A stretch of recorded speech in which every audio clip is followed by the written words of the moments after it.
ing alam donya kuwi minangkane mampir ngombe. Kudu nrimo, kudu sabar, kudu ngomong karo awake dhewe uga wong liya. Sifat atigang, atigung, atiguna ora bakal menangke lakon.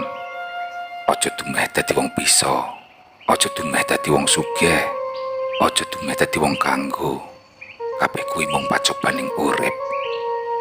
Balung bisa ajur, bondo bisa entek. Wong bagus ora salawase, wong ayu ora saksuwene. Ora ana sing langgeng saliyane Gusti Allah Subhanahu wa taala. Sing jujur aja ngapusi, sing pinter aja keblinger. Nek kowe krasa lara dijiwit, ya mbok aja njiwit wong liya. Sing eling yo ngger,